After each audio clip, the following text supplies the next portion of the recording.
Okay, we're good to go. Okay.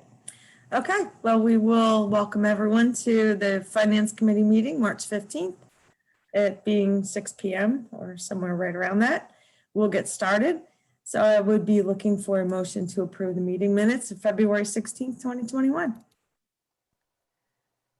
Judy? Motion to approve. I was going to let Judy do it. I'll second that. Okay, any questions, discussion? I'm just so used to Keith automatically going so moved that I was like, Yep, might as well. Trying to be nice for a change. All in favor? Aye. Any opposed? No, because we all said yes. All right, so we'll say they're approved. Thank you. Next, we'll talk about tax collection. Yeah, so I'm going to share a PowerPoint with you. I feel like this discussion has gone on, several times. It evolved, I should say, because we need new software. Our software we've had it since the 90s, and we were having difficulty ever since the person who actually designed the software had left the company. So what we did is we looked to see what else was out there. We looked at this program before through Berks County Intermediate Unit, and a lot of districts are using it. It has evolved over time to what it is now, and that's what we're going to recommend. But I wanted to give you some information. I started this process early because I knew I wanted to change to a different package. Plus, this is the year the tax collectors run for re-election. So this is also the time when we would look at adjusting any compensation, which we did in February. The date was by February 15th. So that's why, we've talked about tax collection, I guess, previously, because we had to go through that process. I have someone else coming in. So what I want to go through is what's the difference in our current versus the new program that we're looking at. So real estate tax collection currently is, there's a cost obviously to it. There's software. We're currently through Harris. We use a hosting with through IBM on the 400. Since we don't host it any longer, we host it outside the district. And what I did is I split the cost because we're looking at doing something differently for per capita versus real estate. And I'll explain, and that's really the topic for the night, but I wanted to go through real estate first. Printing, the cost, duplicates that are printed, CDs, printouts, postage. So currently our cost to do real estate or to print the real estate bills is around $24,000. For the new software, there's a one-time cost because we do have a formula. No other district that they have the program with uses a formula. So there is a one-time cost to establish the formula for multi-county that we currently utilize. And then, of course, an implementation fee to start with the program. So this cost will only be for the first year. And then our estimated annual cost would be for the module. There's a tracking module. CAS is a postage system, so it decreases the cost of posting. It's something they run through all the bills because they would be printing them. Currently, we go to an outside printer. Now they would be printing them. And then I have additional logins. With this program, the tax collectors could utilize it directly without having to go through the program they're using and then providing us with this into our program. We'll all be in the same program, so they can actually input it directly into the system. The cost of bills is for printing is 18 cents, postage is 38. That's close to what we're paying now, except our bill cost for printing is higher currently than this cost. But since our software and everything will be with Berks County IU, it decreases the cost of printing the bills. And then there's listings that we need handling. There's some reminders. Every year in November, we have to send out reminders to anyone who hasn't paid their bill. It's required by law.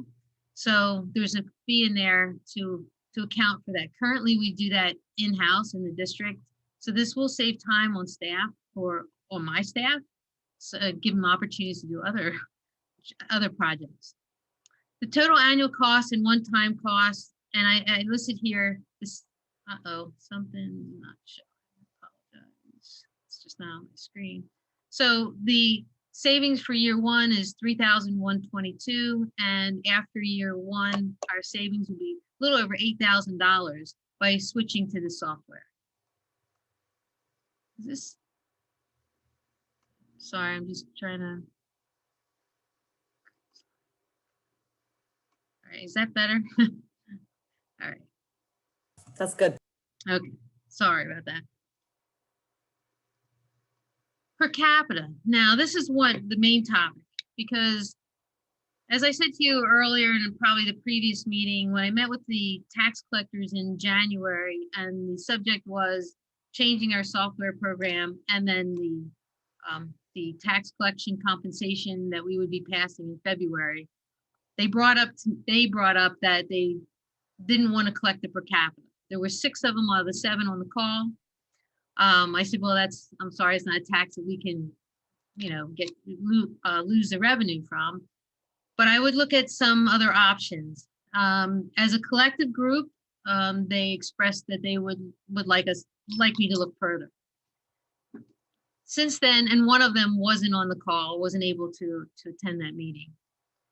So I did. I started some research. What could happen? What would we need to do to be able to change that collection method? And I found out they could deputize the school district, and then we could look at another mechanism for collecting the taxes.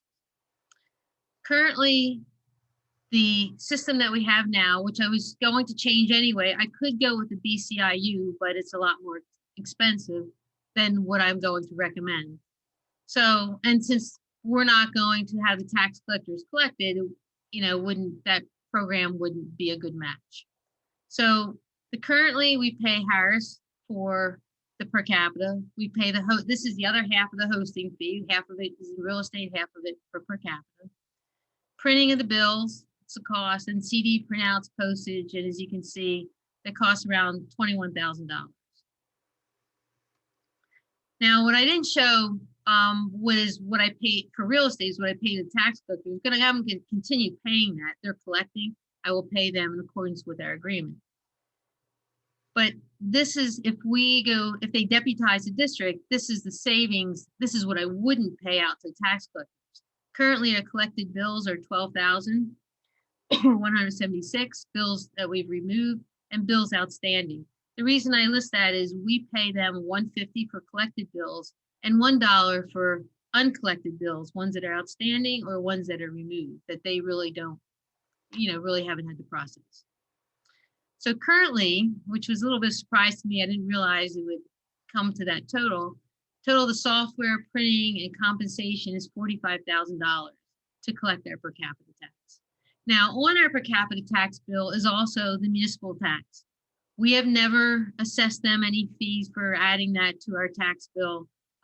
They don't share in the cost, but it is on our bill. So when the tax collectors do collect, they remit to the municipality as well their portion, which is $5. Ours is 10, theirs is 5. The only municipality in our school district that does not have the per capita is Marlborough Township. They do not have a per capita tax. Now, what happens with the municipalities, anyone we exonerate or exempt or need to remove, they're okay. The district takes care of that, and that's it. They really don't get involved in that process.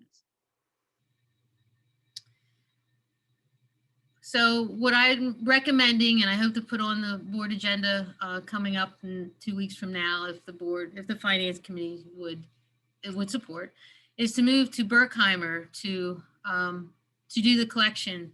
The cost is only 75 cents a bill. And then of course and that includes printing. So it's not like they'll do the, to maintain the files for per capita. They also print the bills for that cost. And the postage, of course, would be additional. Now, one of the tax collectors still wants to continue collecting, which is fine. I did talk to Berkheimer. We can make those arrangements. Actually, the cost to Berkheimer will be a little bit lower because they wouldn't charge 75 cents. They would charge us for printing the bill, but there would be another cost for them to maintain that file, which wouldn't add up to the 75. But I wanted to make sure I was transparent and just listed the full amount.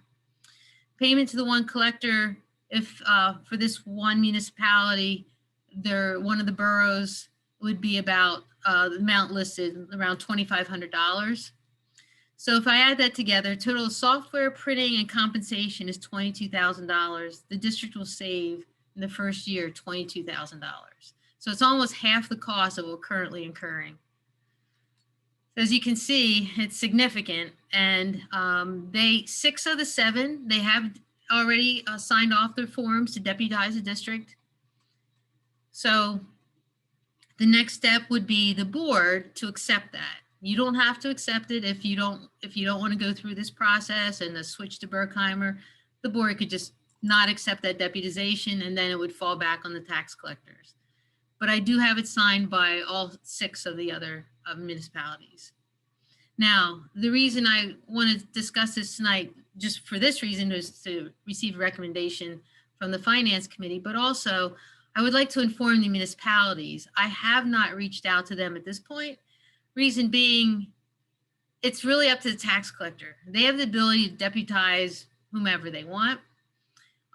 So the district, and we're doing all the processing as it is, their costs, their taxes on our bill.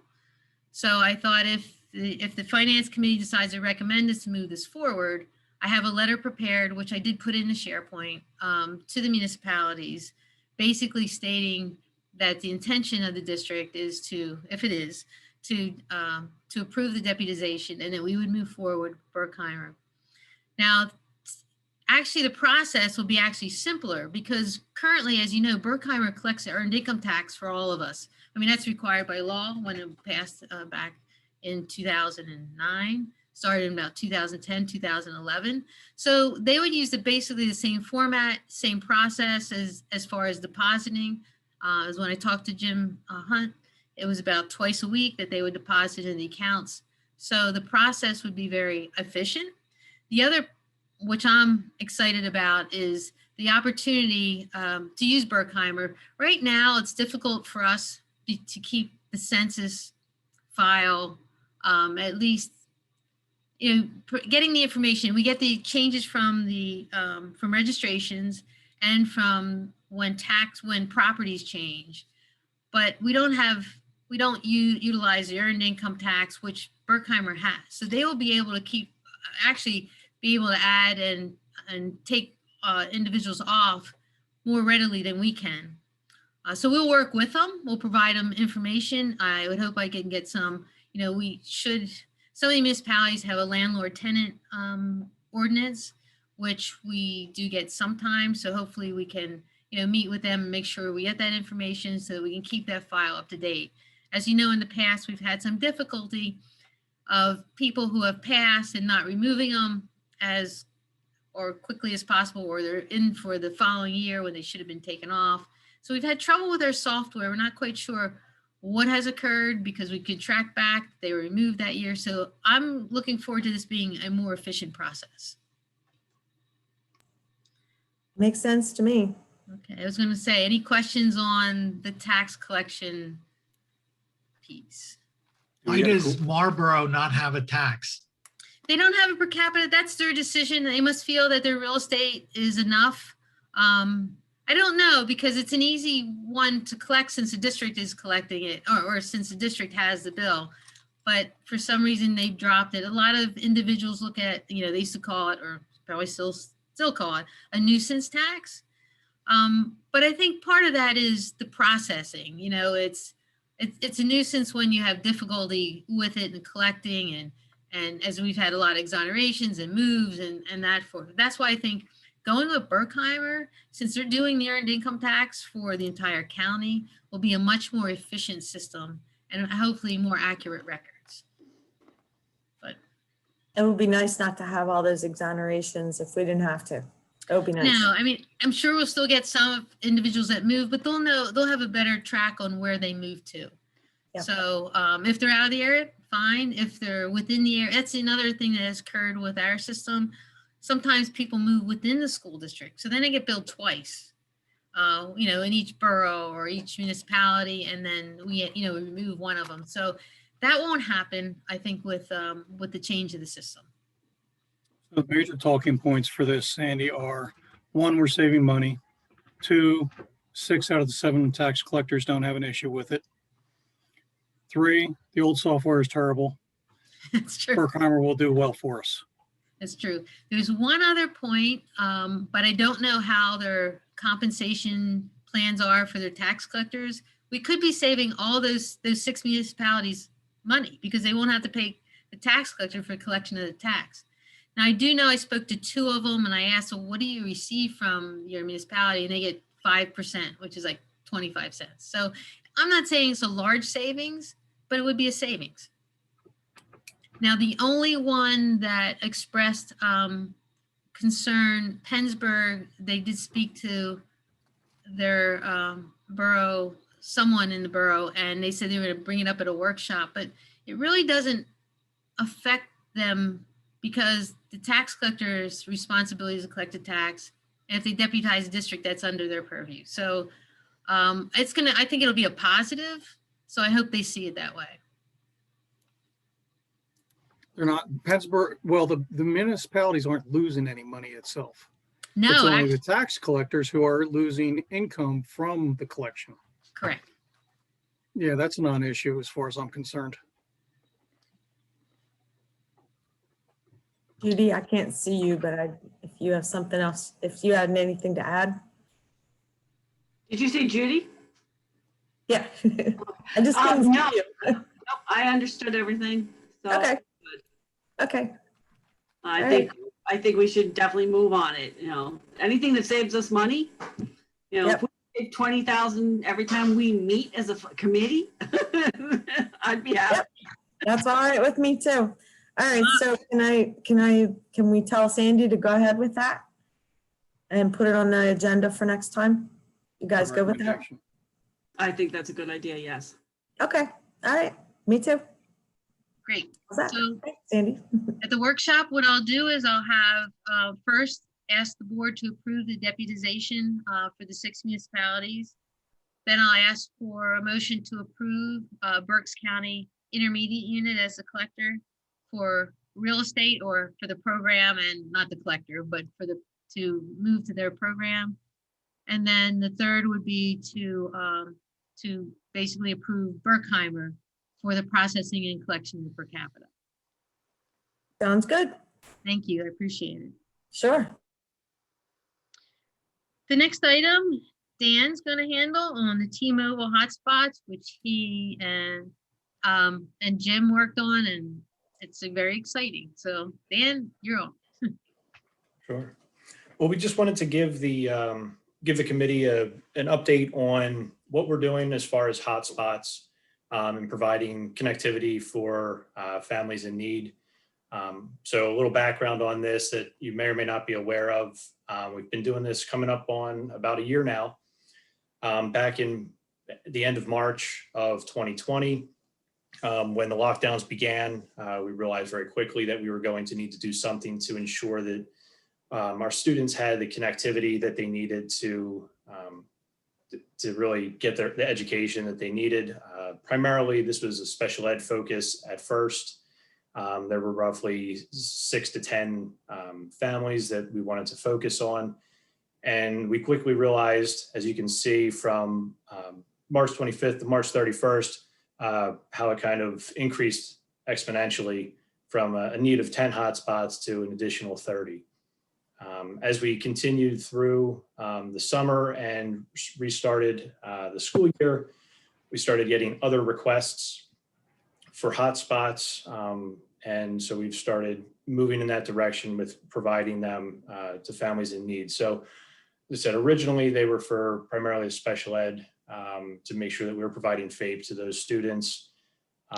We investigated multiple service providers for coverage across the district, went on their coverage maps and checked out AT&T, Sprint, Xfinity, Fios, et cetera, and ultimately ended up moving forward with Sprint. They had an unlimited plan that basically allowed everybody the connectivity that we needed at a reasonable rate. There was no charge for the devices, just the connectivity and the service. So after we were surveying the population, we realized we still needed more and more devices, and we're basically capping out where we are right now. The process to determine students' eligibility was first basically that they would, a family would potentially go to the principal. The principal would be looking at free and reduced eligibility, internet access. Basically, we have a lot of individuals who may not have high-speed internet available or run to their location. So if they don't have Comcast or fiber run, up or down their street, it becomes exceedingly difficult to and expensive to run that. I mean, something in the lines of realm of $10,000 to run those fiber optic lines, and that was unattainable for a lot of our families. So the principals would also, are also looking at has the family that's requesting these devices, have they investigated other low-cost internet options such as Comcast Essentials or doing something through their own personal cell service. And then, of course, the principals are able to look at other unique facts and circumstances that pertain to the families to make a determination as to whether or not we should provide this hotspots for connectivity. This was originally kind of a Band-Aid, as you could see back where the end of March of last year, where it was an emergency situation. We were trying to get the connectivity for our students, but as we've progressed through the pandemic, we've realized that we needed a better management system, managing the devices and making sure that we've always had the ability to make sure that content was appropriate for these for the students, but when it comes down to managing the devices, what devices are able to connect to them, we don't have that with the current program that we're with. So that being said, we're moving forward with T-Mobile. So the original one was with a Sprint unlimited plan. As you may know, Sprint and T-Mobile merged relatively recently, and so we were introduced to this plan by another district. We came to know about this, and we've been speaking with the T-Mobile reps and learning quite a bit more about this, about their program. They had this rolling out pre-pandemic. Their initiative was to provide 10 million connections for high-speed internet, and with the pandemic, it kind of increased the need for this very quickly. So their initiative is to offer free or discounted service for 10 million households. That's their project 10 million, as you'll see here on the screen. Also on the screen, you'll see the plans, and they range from a zero free version, which is for 10 gigs of data per year, which sounds like a lot, but when you're streaming live instruction or even doing virtual instruction in an asynchronous capacity, it gets eaten up very quickly, especially if you have multiple students in the household. So they also have offered a $12 and $15 option, basically to step up to 100 gigs per month or unlimited at $15. And so we're looking to roll out with the $15, which is already a savings over the Sprint devices, which are $22.99 a month. So this is already a savings right off the bat. The plan is to replace the Sprint devices with the T-Mobile devices. These devices actually have better management to them. We're able to very quickly remotely turn on or off a device. We can manage a device based on the MAC address. So we can identify a specific machine, and we can say, okay, this is Johnny's Chromebook, and Johnny's Chromebook can connect to this specific hotspot, and that's the only device that can connect. So we can ensure that family or that child has the speed that they need to receive the full virtual education, opposed to if somebody else is trying to use it for, the example they used on our call was, mom and dad are doing gaming or they're working and they're connected to it. So it could be, we could manage it from that perspective to make sure that the students have high speed internet when they need to.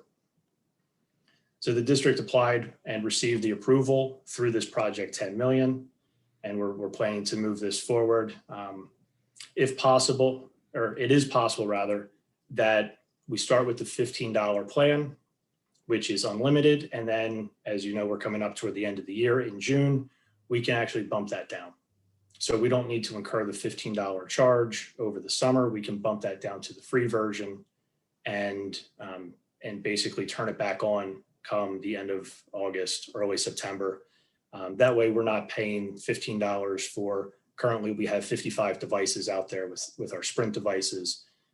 We wouldn't have to incur that over the summer to ensure that the students have that connectability.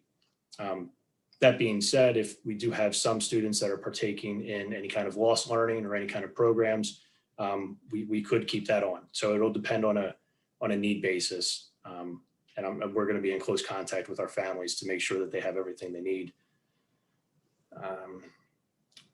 Let's see, as far as the benefits for the Sprint or the T-Mobile network, they're the same. So one benefit of sticking with T-Mobile is that we already use a Sprint device. We know that they work on the same network, Sprint and T-Mobile, as I said, they merged. So we already know that the connectivity is already going to be there with the families that currently have the Sprint devices. Another one is the ability to adjust that plan. Like I said, we can monitor the situation, and if a student is not using any above 100 gigs per month, we could take that unlimited plan and bump it down to the $12 plan, just to be as cost conscious as possible. And during our conversation with T-Mobile, they said it's very simple as far as managing that plan. We're able to increase or decrease whenever we need to. Another real big plus is that we will be able to have inactive or deactivated stock for our IT department. So currently, as I said, we have 55 devices that are out there. When we have a new family come and ask and request a device because of connectivity issues, it's more of a process because we need to assess the situation. The principals are assessing the situation, going to the IT department. And then ultimately, if that family is found to be eligible, we're moving forward and then ordering individual devices as we go. Under the T-Mobile plan, they're going to give us a stock basically of, say, 10 spares to have on site that are not activated. So currently, if we had stock sitting in our IT department, we would be paying the $22.99 for devices that are not in the field, essentially. The beauty of the T-Mobile is that those devices that will have those 10 spares, they're not turned on and we're not being charged $12 or $15 per device. They are basically sitting on a shelf ready to go. When a family needs it and they're found to be eligible, we're able to deploy that through the IT department and then basically turn it on at that point. And that's when the district will start incurring any kind of charges if we use that $15 unlimited. The other piece that I said is the device management, which is another thing that we really need to focus on. As I said, as we got further into this, into the pandemic, managing those devices has become a little tricky, and making sure that we have oversight of them is very important. So in the near future, we'll be working on phasing out the Sprint devices and distributing the T-Mobile hotspots as we get those in. And that's pretty much where we stand with this currently, is we're at that point where we're going to start trying to bring the Sprint ones in and get these true hotspots out to our families. That sounds great. I'm glad we can do that. And thank you for getting that together. I'll have to thank Jim Roth too when I see him next time. Is the access going to continue once the kids are back in school? So Fully. sure. So I don't know that we've had that conversation of, in its entirety. The nice part of this is there's no contract. So unlike the Sprint devices, which we had a 12-month contract, which we're actually working with them to we're trying to phase that out quicker than the 12 months so we can roll into the T-Mobile plan. This is a month-to-month process. So if we get to the point where we are back, we're in 4 days, we're still going to have that virtual day currently on Wednesdays. So yeah, I think that this still stays relevant currently. It's also, I think, going to stay relevant for our students that remain virtual entirely. And then as we get back to a sense of normalcy, get back to 5 days, depending on what our virtual plan is, we would be able to phase these out as well with no cancellation fee. But this really does allow that flexibility to just kind of be fluid in a fluid environment as we are right now. I was Quick thinking questions. more like September. So I guess we'll see what the future holds, Mr. Hipser. As far as ideally, we probably hopefully we won't need them. Hopefully everything will be back to normal. But I guess if it isn't, we still have the ability to provide the internet access to our students. And if we're back to normal, we send them back. No contract, no cancellation fees. It's something that T-Mobile, like I said, was working on beforehand, and they've really amped it up because they know that students are in need, and we're trying to manage this situation as best as we can. So hopefully in September, we will be able to send them back and we won't have to worry about it. But if we have any students that are remaining, if we have students in need that are remaining in a virtual program, then we'll have that ability to make sure that they have the connection that they need. And a couple of quick questions. Jim has probably already investigated this, but does he have an idea of how much like some of those individual users are using each month? Because like 100 gigabyte of data per month is a fair amount. I mean, I'm working from home. I'm doing a lot of stuff. I may not be doing as much as maybe a household that has 3 or 4 kids in it. So I know some of those dynamics put into play there, but it just seems that that's a lot of data that we're paying for the unlimited data. And granted, we are going to save when we deactivate those through the summer months. But does he have any metrics on what the kids are currently using? And it was great. It was wonderful to hear that we're locking down the devices so that they can't be used for other inappropriate viewing or whatever. I'm trying to pull this up right now because I was looking at it earlier, and it ranges quite a bit. So we've had some devices that are,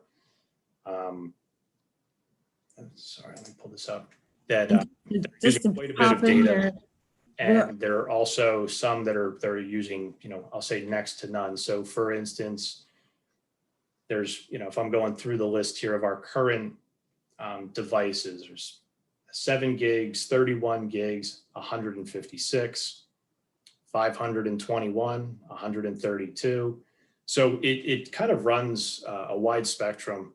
And at this point, I don't know that we've gone into detail to see, okay, yes, device number 7 used 521 gigs this past month.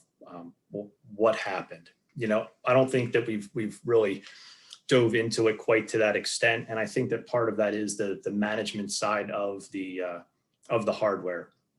There's a limitation to the Sprint hardware and that managerial side that we're not going to have with the T-Mobile program. They've really said that the Sprint devices that we're using, honestly, right now, they're old cell phones that have the hotspot turned on. They're not true hotspot devices. Like I said, it was kind of in a pinch, these work. And now that we were notified about this program, we like to kind of move forward with it. To your point, there's just a wide spectrum of use. So I think that with the management side of it, we'll be able to see, specifically which devices are being used the most, which ones we may be able to get away with knocking down to the free or the reduced rate, the $12 rate. And, in the instances where we have high usage, either maintain the $15 option or manage that device a little differently. And, because to your point, they're probably not just doing their educational work at 521 gigs. You know, we're streaming Netflix. Yeah, exactly. Because actually I wrote a paper on this years ago, you know, about the different methodologies that you're able to use, satellite versus broadband versus FiOS and, you know, saturation points and things like that. And I'm maybe at a later date when Jim has some extra time, which might be 5 years from now, you know, they could do some analysis on there. But I would think that there should be a point to where, you know, the average student is using only so much. And, you know, if we can figure that out, we might be able to save a few dollars more in the long run later on. Right. For depending on how long we have to keep this. But thank you. No, that's a good point, Mr. McCarrick. And you know, I know that T-Mobile had a couple of metrics out there, just rough numbers as far as, you know, per month. I think it's, you know, it was 320 virtual or 320 hours of virtual learning would have been the equivalent of 100 gigs per month.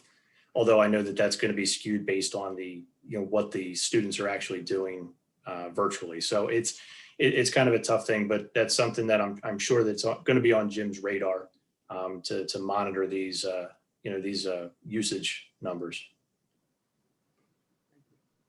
And just to say, so if we had 55 devices and we went from the $15 plan to the $12 plan, it only is $165 a month difference.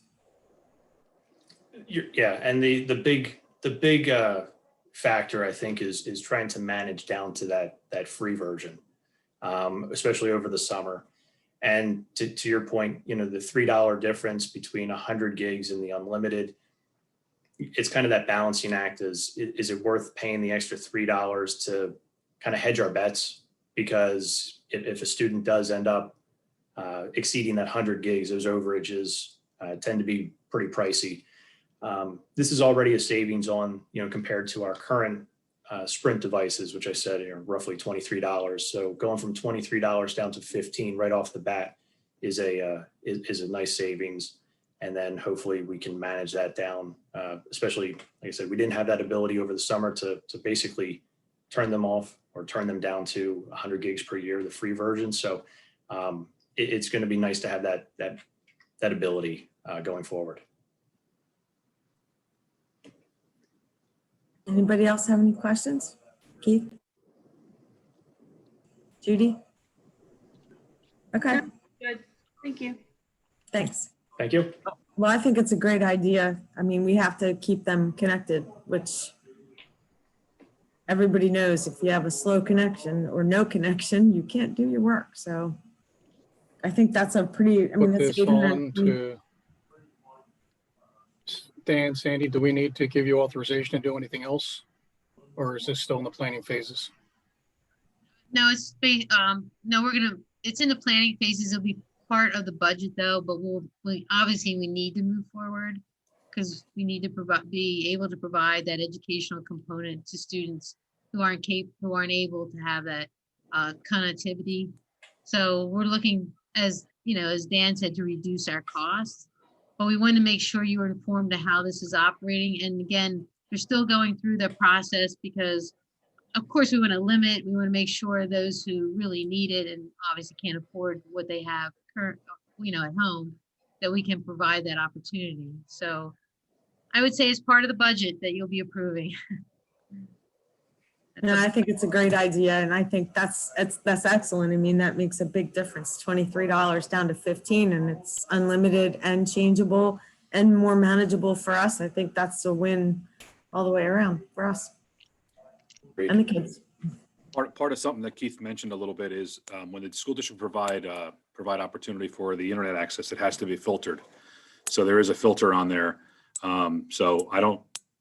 I've heard you can't get on Netflix from the school.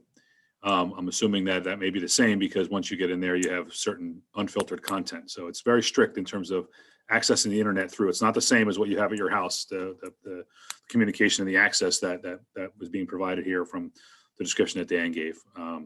So there may be things that they could do, but could use, but I know it's not full access as if you were at your house and paying for it and not having anything to do with the school district. There's definitely another layer of protection and filter for all of our students in many ways, as well as the devices themselves have another for lack of a better term, governor on them to hold back or provide some additional protections.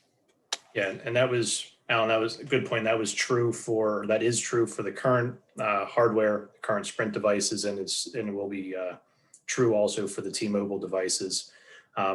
Yeah, I can't speak to exactly how, a student racks up that kind of internet usage, but if it's not Netflix, it's gaming. It's something other than probably watching educational videos, would be my guess. But yeah, there are filters on there, and they're on the current devices, and they'll be on the future devices. Terrific. Excellent.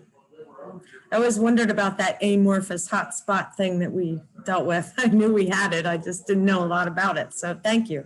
Thanks, Dan. I appreciate the extra info on it. All right. So I guess, can we move on to healthcare benefits, the ever popular stuff? Sure. Well, I want to go through what CPAS is because I think it's been a long time, and actually it's about 8% of the budget is on the healthcare costs, and we just say, here's your increase, here's the amount, and here's what we spend, and as we go through negotiations, we look at the plans. But I wanted to just give you a little bit of background on CPAS itself. So CPAS, it stands for, as I have there, Southeastern Pennsylvania Schools Trust. There are currently 17 members, which I have listed. We started it's probably like 5 years, but prior to that, it took us 3 years to get to a self-insured program that we all agreed to. And some of the districts have been added recently. The reason being, we all prefer to keep our own plans. One, they were negotiated contractually, so you need to maintain them. At one point, we were fully funded, and then we went to self-funding just on your own. But as a group, to be a self-funded trust, we could definitely, with savings to district. Now, what happens currently in the trust, it's made up of an executive committee, which is 9 members. 2 of them are labor. One of those is an officer. Let's see here, there's a president, VP, secretary, treasurer, and 5 executive committee members. One officer has to be a labor representative. There's 2 labor representatives as part of the 9 individuals. 1 member at least shall be a superintendent or serve in a similar executive role. And the reason we have similar executive role is we do have the IU as part of it, and we have 2 VOTECs that are members of CPAS. And I've been a member since the beginning. In fact, I was one of the original individuals to help put this together. I've been chairman of the policy committee, which that obviously will change in a few months. So hopefully someone else will step in. We have elections coming up for any of those who are interested as far as being a member of the executive committee. Being a part of the executive committee gives you the opportunity to see all the new recommendations that are coming down before it goes to the trust. The trust has meetings like 4 times a year because everything has to be approved by them. So it's really great that we have a third party who manages, the IU manages the finance part, but we have Tryon who assists us with doing the rate structure and our stop loss, and is kind of keeps us in tune to all the benefits that are coming or what's needed to help the districts as being a self-funded plan. For example, changes in RX prescription that are occurring that we need to consider because it's a savings in the long run. There's a lot of biologicals that are coming into play at this point. So we're looking at a funding program where they will go through the RX and not through medical. I mean, there was one district where one medication was over $1 million. It was a one-time, one-shot $1 million. So it came under the medical, and we're looking at moving that to the RX at a definitely a lower cost, and it won't have as drastic effect on our stop loss, which is a lot of components into going into a self-funded program. I did attach the SharePoint kind of a longer breakdown and description of what has occurred, some of the benefits for upper perk. It's an upper perk description of what has been paid out, how many that we have that may exceed the stop loss. Our stop loss is 200,000.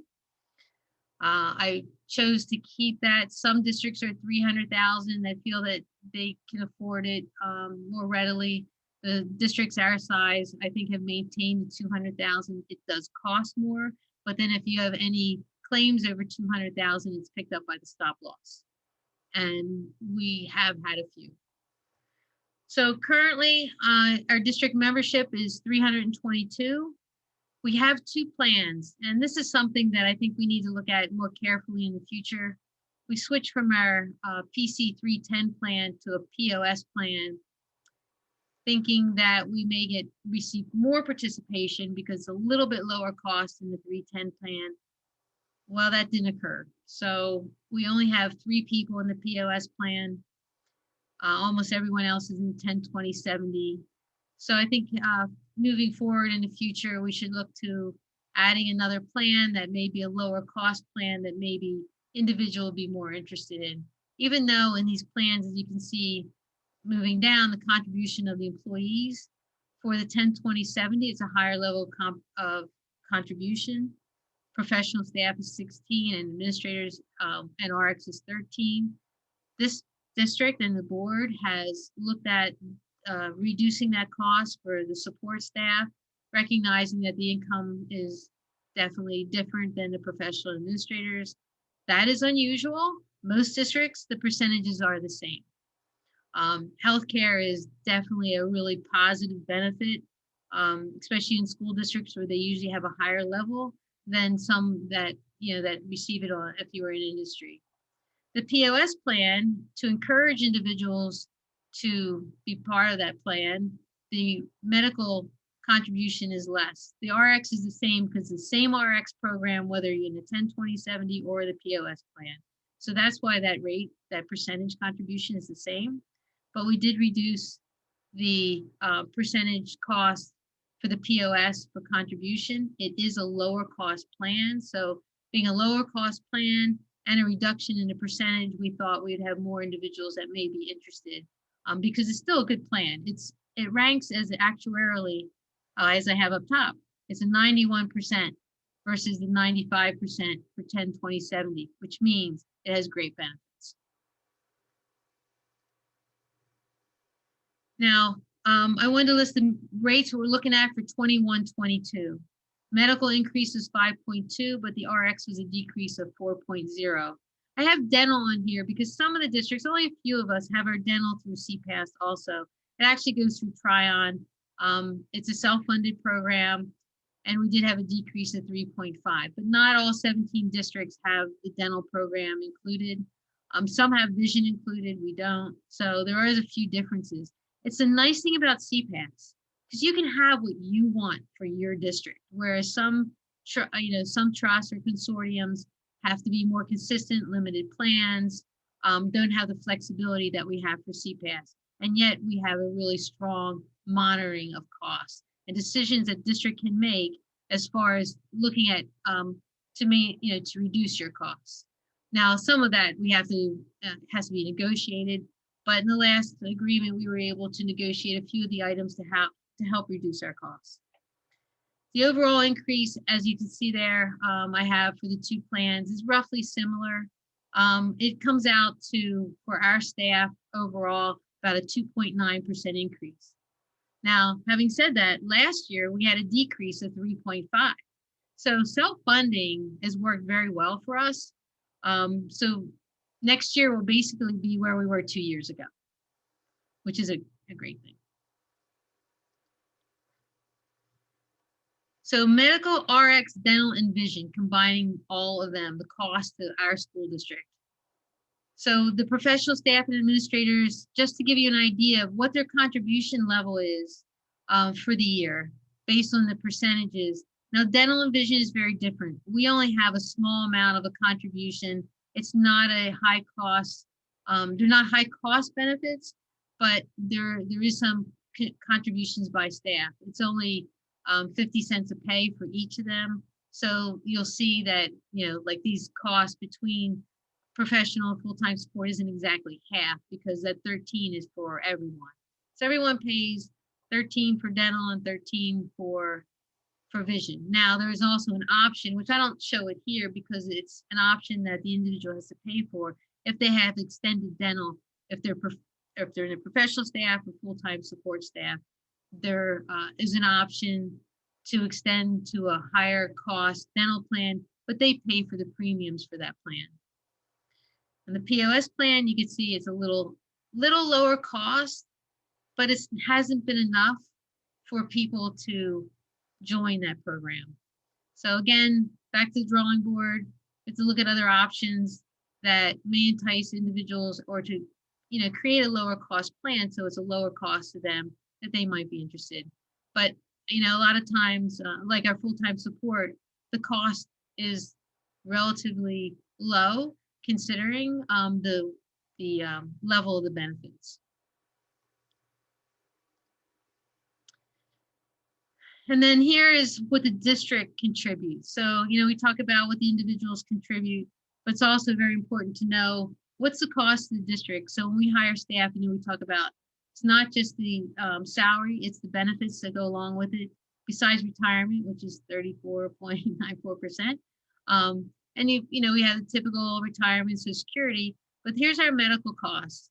So and this is ranging from single to family. So on the single end is the lower cost, and then at the top is the family cost. We have 322, as you saw earlier, that are members. Most of them are in the family category. So you can see that cost of districts. When I'm budgeting, I budget in accordance with what everyone has as their coverage. I don't pick a certain one, or I go exactly to what the coverage is the person has selected in the current year. And you can see the full-time support staff, and then the POS program, the cost of the district. So it's a little bit lower cost. One is you don't see a greater savings to the district because we reduced the percentage of their contribution to 14 versus 16. So you can see that that the cost is a little bit lower, but it's, what we want to do is achieve a savings to the individual without increasing the cost to the district. So we need to look at what other options. I looked at other districts because the nice thing also about CPAS, come June, I get to see what everyone else has for plans and what their cost is for the plans that they have in place. We're right. We're similar, actually, on the lower end of most districts for the plans as far as the type of plan we have. Some of them have more plans. I would say to you, it ranges from one plan, which is Jenkintown. It's a small district, so they only have one plan. About 4 of us have 2 options. I think there's 4 that have 3 options, and it goes up to Lower Marion, who has 7 options. But saying that, there's a lot of people that aren't in those options. Almost everyone is in one option, and then some are in the second option. Sometimes you have those options open because you've negotiated those plans and you grandfather them in. So until that person leaves or changes plans, you maintain that plan. So that's why you'll see multiple options occasionally. So again, CPAS has been great for the district in maintaining and trying to keep costs low, because as you know, the healthcare industry, there's certain changes, increased costs to procedures. They put a number of mechanisms in place to help individuals. We have a number of things that are set up within the program, reach outs to staff, options in the RX program. We have a couple safeguards in place that will help them either manage their costs, or if they're taking a high cost RX, giving them alternatives. So it's an educational program too. It's not just here's your prescription, here's your medical coverage. There is, like I said, there's reach outs in several different ways depending on what the needs of the individual is. And then they also have access to call if they need any assistance or help or whatever. We have that set up with Blue Cross that will help them mitigate or to investigate different options for their care. I think it's a great program. I'm happy to have been a part of it for all this time, and I think it's good for Upper Perk. But I want to open up to questions. This is not the way we usually go through the healthcare, so I want to make you aware of what the options are, what it looks like for us. And then to also explain to you, there's options to expand this and to look at the, more opportunities. Obviously, if it's offered to professional staff, we have to negotiate it. That's, we don't have to negotiate it for the other groups if we find something that we think would work for everyone. Question? I don't have any question, but thank you for this because that makes a lot of sense and it's nice to see the actual dollars. I know when we did it during negotiations last year, that again is an amorphous topic. So no, that's really helpful. That was really helpful. Thank you. Anybody else have questions? I have some questions. So looking at these costs, you said there's not a lot of people who've picked the POS. Is there a difference in the deductible that the member has to pay between the cheaper and the more expensive program? Yes, there is some differences, and that's why I think it's not chosen. I mean, if you don't use a doctor, is still a great program because you get your annual physical and so forth, but there are higher deductibles for individual and family. So you think that's why people aren't choosing the point of I'm assuming it's point of service Yes, program, that's why there's only 3 members in it. that's what I believe. I mean, it's usually you find the younger ones who choose that because they just want to save costs and they never go to a doctor. But if you have a family or, insurance is to protect you and you look at, what? It's worth it to me to pay that extra and have that better coverage in case I need it. So I think it's more looked at that way, that they're looking at it, let's go back to their contribution. They're saying, okay, well, I'm willing to pay, an extra $500 or $600 just knowing that I have the better benefits and I can do this, this, and this. So, because the POS is more of like an HMO program. Again, though, we had the PC 310, which is a little more expensive program, and we had maybe 24. So I thought, okay, if we go to a more of a less expensive program, great benefit, still good benefits, and if someone needs them, that would be more enticing, but obviously not. People just felt that it's not that much more, and I just have that level of I feel safer going with that more expensive program. And what is the deductible for the 10, 20, 70 program? There really is, I have to look because I don't remember. I can get that for you. The way the program's structured, though, there's almost no out-of-pocket cost. I mean, except for your normal $10 to go to the doctors, $20 to go to the specialist, and there's some cost for like an X-ray or an MRI, but it's a minimal cost. So you rarely get, and that's all covered. So you're paying your first 10, 20, maybe 25. You pay like $15 for therapy, for PT. So it takes a while to actually get to, and those are costs that you pay. You don't have to pay like $300 first before those kick in. You only have to pay that amount. Whereas under the other program, you're going to pay the first like $300. But I will get you a description. I have them of those programs, so you can see the differences. And I get it. I understand why individuals would rather, not have to incur that cost up front. All right, thank you. Is there any savings to the district to just offer the one plan? Well, there is if people choose the POS plan. It's just that we don't, and that's a great point, because when I saw this, I'm thinking we're trying to incur savings for the district. We also, and that's part of negotiations with the professional staff. When you go through that process, you look at healthcare being a cost and what the contribution level is. Sometimes district will move to another plan being the core plan, and then you buy up to the better plan.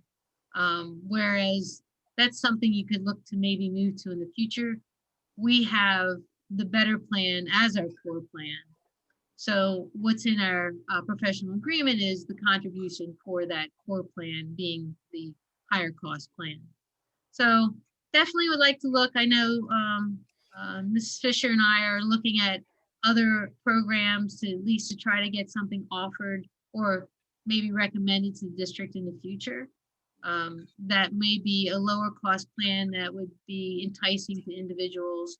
And then we have to look at, what will happen in the future. But yes, we have, we used to have what we call the PC1 plan, which is a very with a lucrative plan that went away from Blue Cross. They no longer have that, and neither does any district.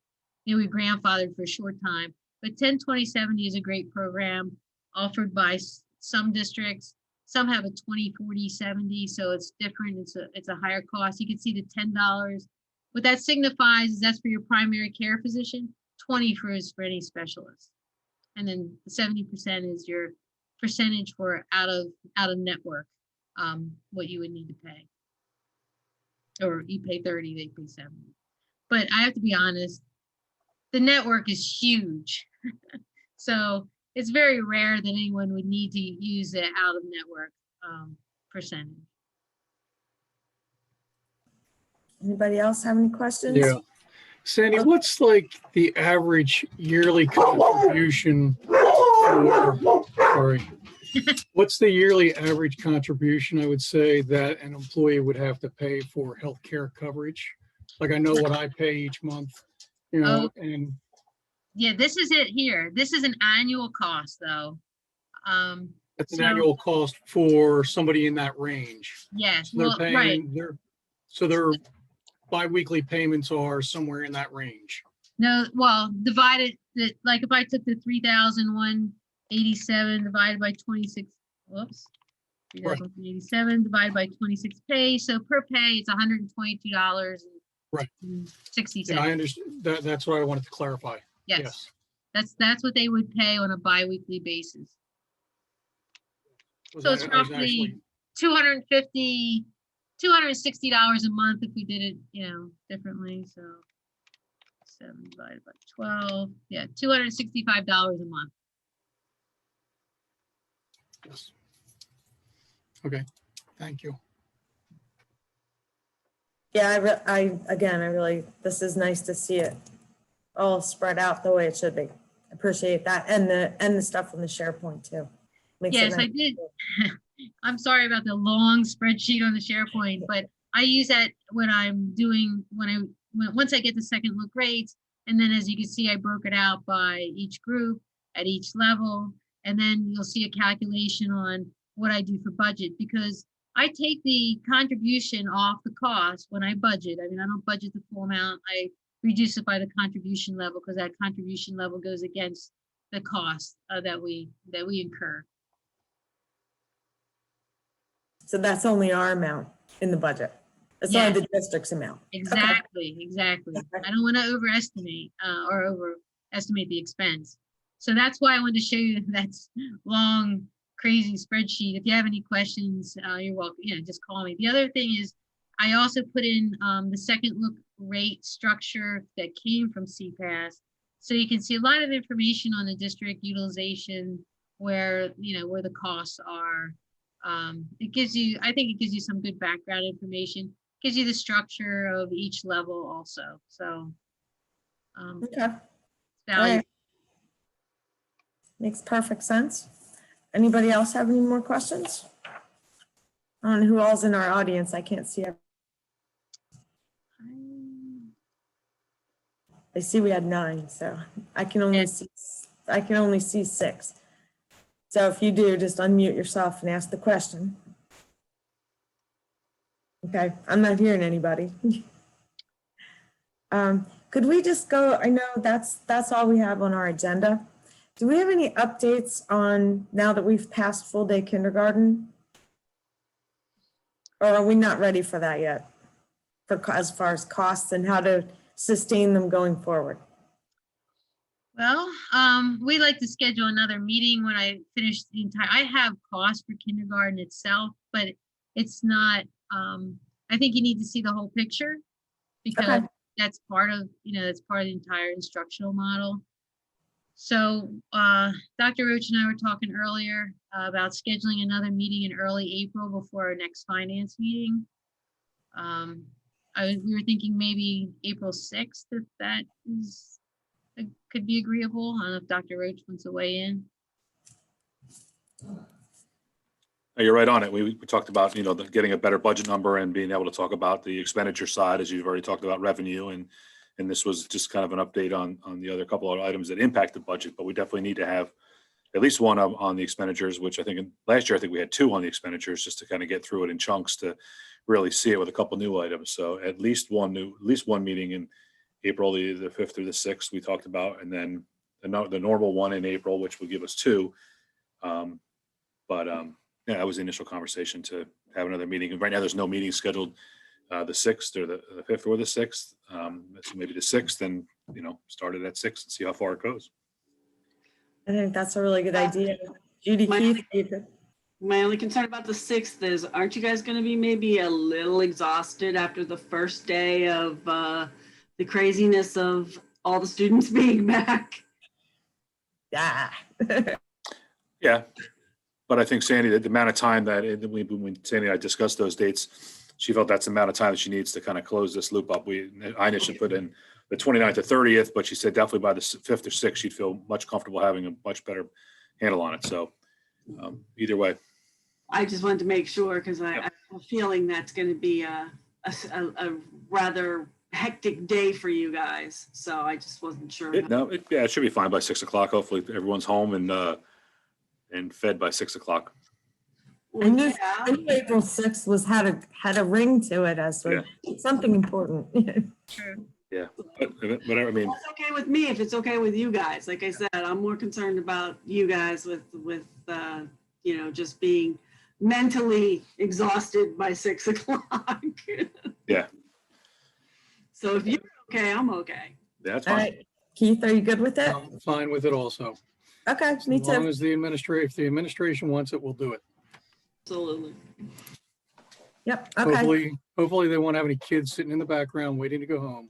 No, it would be good. God. Yeah, we don't want that. We do not want that. All right, so we'll set our next meeting for April 6th at 6 p.m. It's not unheard of for us to get a kid or two at the Ed Center every once in a while, right, Sandy? That's right. That's You true. get to entertain them. Yeah. So we'll bring them to the budget meeting. They'll love that. Sure. As long as I feed them, they're fine. Start sleeping. Right. Yep. All right. Anyone else have anything else you want to bring up while we're here? Hearing none, I would go for a motion to adjourn. I'll make that motion.